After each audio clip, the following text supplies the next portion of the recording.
Κάτσε να κάνουμε πίσω. Έχουμε το υπηρότερο. Έτσι, τώρα είναι το σωστό. Εδώ. Να το αυγό. Πού είναι το αυγό? Ξακούω το αυγό που το κάνει κότα.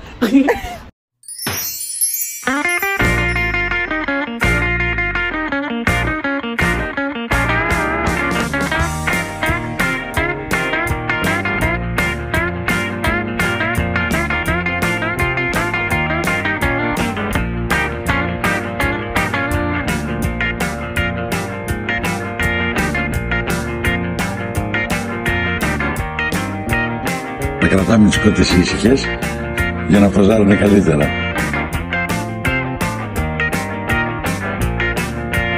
Ατούλες είναι τα πιο όμορφα πουλερικά. Είναι πάρα πολύ σημαντικός είναι ο φωτισμός και η ώρα της μέρας που κάνεις τα γείτονα, ώστε να έχεις περισσότερο βάσος παιδί στο πλάνο.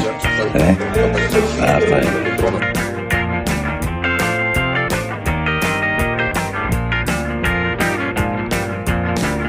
Κάτσε, τώρα τραβάνε την τερεκτούλα. Εδώ από τον κύριο Χάνη.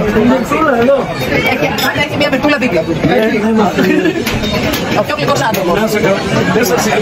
Αυτό κοιτάζω τώρα. Πώς νιώθει η τερεκτούλα? Έτοιμη για μια διαδρομή 4 ώρες και 48 λεπτά. Δεν είναι καλό το πλάνο μου.